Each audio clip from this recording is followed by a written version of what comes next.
Olá, povo de Deus, quarta-feira da 19ª semana do Tempo Comum, 11 de agosto de 2021, Santa Clara de Assis. A nossa reflexão de hoje é a partir de Deuteronômio 34, de 1 a 12 e de Mateus 18, 15 a 20. O Deuteronômio é o quinto livro do Pentateuco, portanto, o último. E o capítulo de hoje, o último de Deuteronômio, com apenas 12 versículos, encerrando assim toda a Torá. É um apêndice que nos apresenta a morte do grande líder do povo de Israel, Moisés, a quem se atribui a produção dos 5 primeiros livros da Bíblia. Deuteronômio, como já dissemos, significa a segunda lei. Na introdução da Bíblia de Jerusalém, temos uma síntese muito boa sobre o tema das leis para o povo de Israel. Na Bíblia judaica, o Pentateuco é chamado de lei, a Torá. De fato, ele recolhe o conjunto das prescrições que regulavam a vida moral, social e religiosa do povo. Para nossos olhos modernos, o traço mais notável dessa legislação é seu caráter religioso.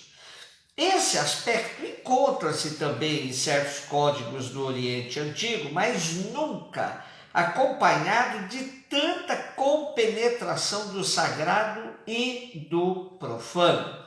Em Israel, a lei é ditada por Deus, regula seus deveres para com Deus e motiva suas prescrições com considerações religiosas.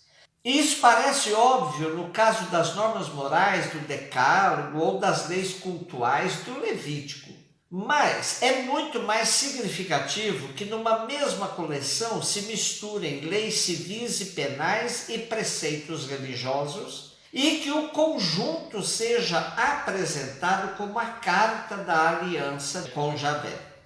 Por uma consequência natural, o enunciado dessas leis é vinculado às narrativas dos acontecimentos do deserto, onde esta aliança foi concluída. E nesse contexto, o Deuteronômio tem uma estrutura bem peculiar.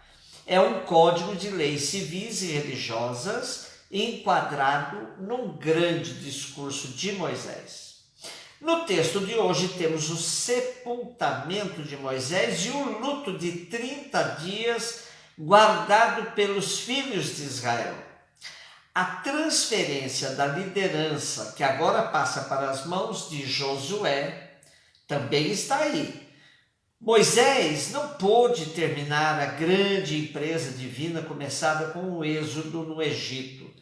Apesar das suas qualidades e de todas as graças recebidas, não concluiu a missão.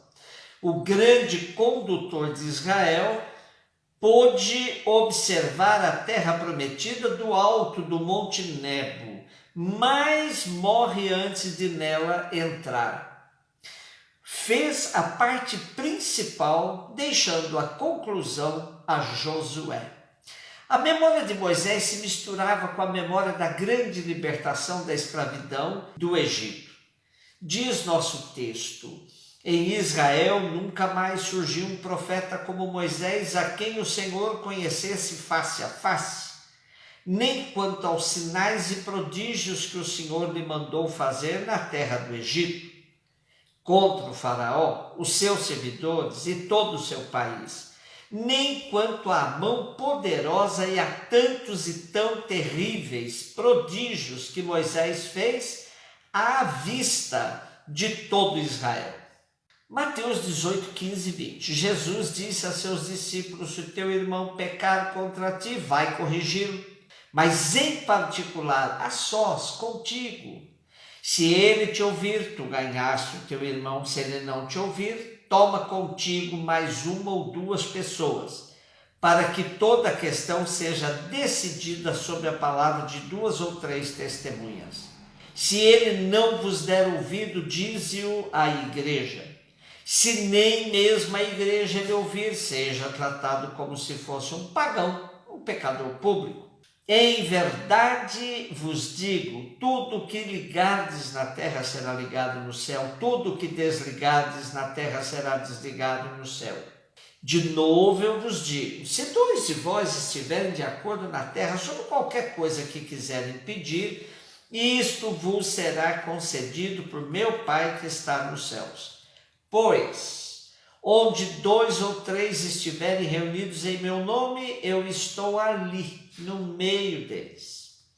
O capítulo 18 de Mateus é conhecido como o capítulo do discurso de Jesus sobre a igreja.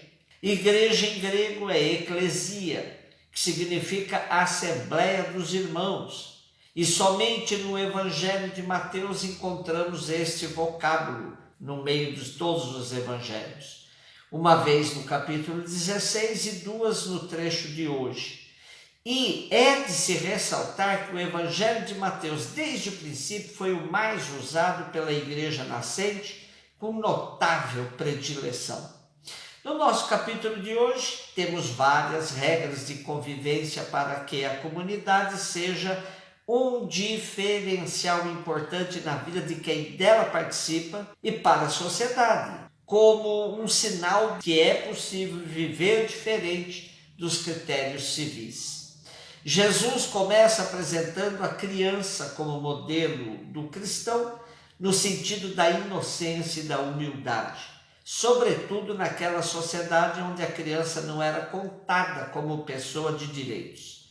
E Jesus chama a atenção de que não se deve escandalizar um pequenino, com o qual ele se identifica, a tal ponto que quem recebe um deles é ao próprio Jesus que recebe. Depois disso vem a nossa perícope de hoje, conhecida como correção fraterna. Quando um irmão peca, prejudicando o bem comum, a comunidade age com prudência e justiça, procurando corrigir o irmão, a irmã.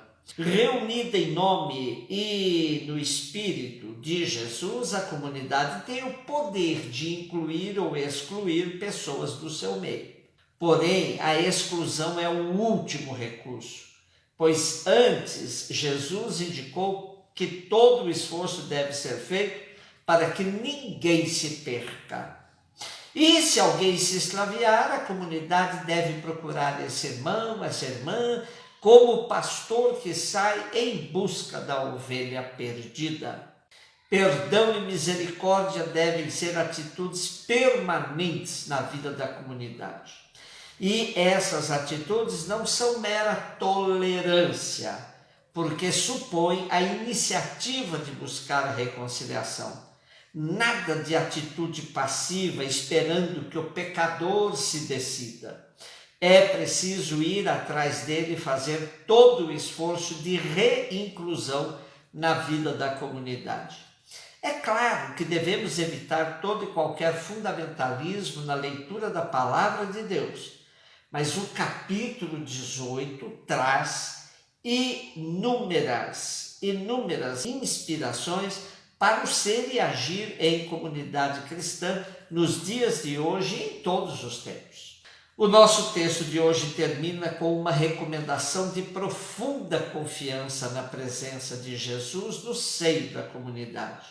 Onde 2 ou 3 estiverem reunidos em meu nome, eu estou ali no meio deles.